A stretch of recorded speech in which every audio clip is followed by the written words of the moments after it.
Welcome back to SOS. I'm Stats Aren't Badass. Are you feeling superstitious? Anyway, I want to do these knife videos it's educational, right? It's educational, and I like throwing this out there. And I'm going to make a playlist just for this type of stuff. But today I'm going to talk about buck knives, and I thought this would be interesting. And a friend of mine, a very close friend of mine, sent me a knife, and I'm going to talk about that knife. But there's also some strange history that a lot of people don't know about buck knives, so I figured I would throw that out there. Let's pull you over here. I've got a very interesting knife here to take a look at. Okay. Today, I have the 75th anniversary 119 special buck knife. I like the sheath. I had to show the sheath off first. I thought that was pretty nice, crafty little sheath there. I have there's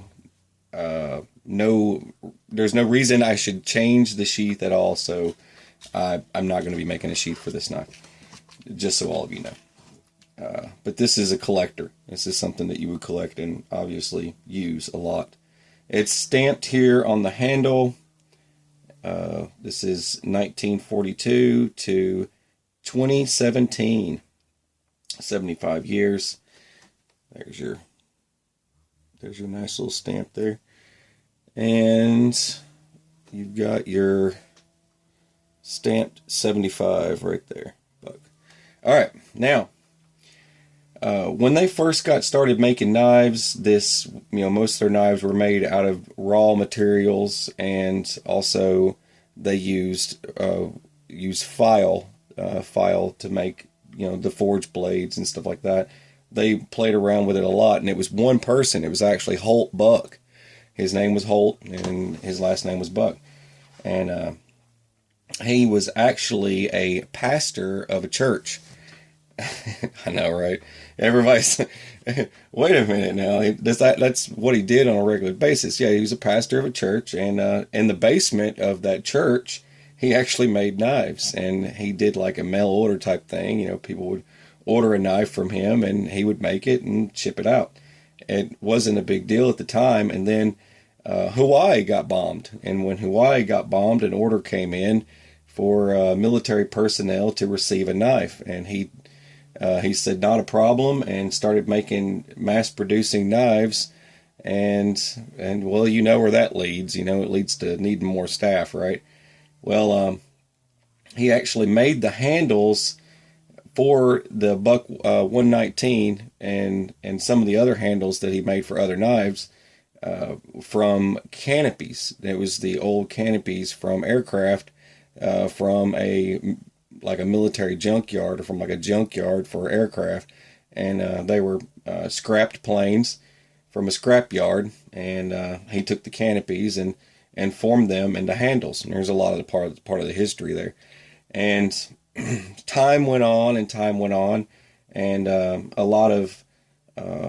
are a lot of war stories where they didn't get issued the best of knives, and this doesn't go into military history, but there were a lot of war stories where they didn't get issued a great knife, so they actually took their Buck 119 with them. Believe it or not, this actually was used. This style of knife, this 119 style of knife, was actually used in different types of war situations, and not just for setting up camps and things like that, but fighting with, and just overall general use. So it actually does have a lot of history in that aspect as well. But it's a very personal knife. All of buck knives are very personal. It's kind of like me, on the show. Everybody knows that I carry the Buck 110 everywhere I go. It goes with me everywhere. It's part of my EDC. And actually, I'll go grab that real quick. Okay. So this is my little everyday carry pouch. A lot of people ask me about what do I carry now. And I don't want to get too far in depth into what all this thing entails, because it's got a lot of go-go gadgets to it. But I'm kind of like Batman. But this is my Buck 110. and this is the collector's edition Boone and Crockett. This is my other knife that I have. This is the 110E, so it is the Boone and Crockett, and that's something that I carry around with me every single day. Now, Buck also made knives. It's just so you know a little something about this stuff. They are American made. Some of their blades aren't. You know, they're made in, you know, the blade actually came from China. That's what happens when you get big. You know, you start getting stuff other places. But Buck actually made knives for the military. They were the Buck 188. You guys might remember the Buck 188. It was real popular back in the 90s. You guys might remember Commando, Rambo, and all that stuff. You know, back in that 90s style knife that had the rounded out handle. It was actually a bayonet.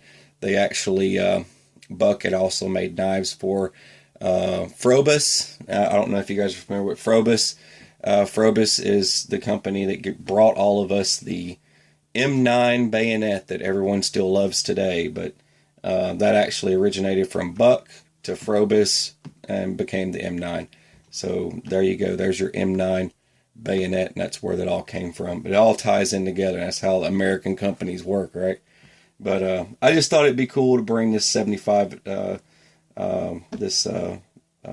anniversary knife and just kind of talk about it for a little bit.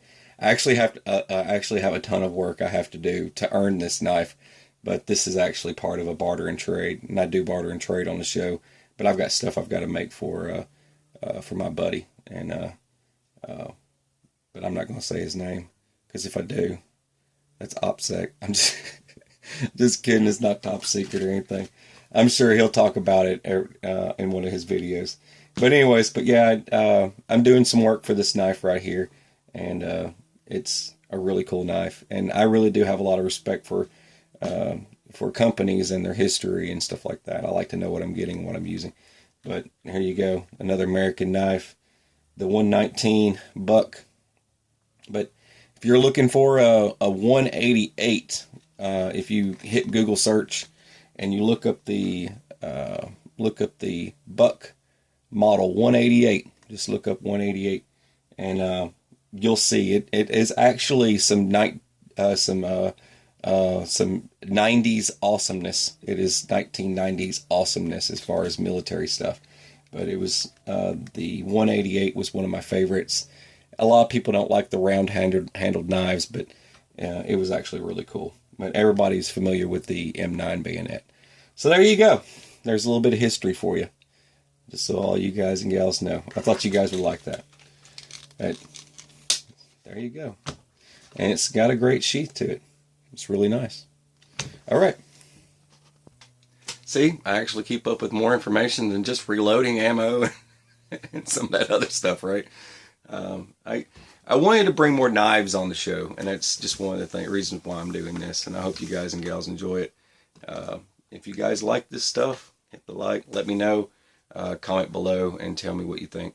And if you want to see more, and I'll keep doing this sort of thing. If you like it, let me know so I can keep doing this stuff.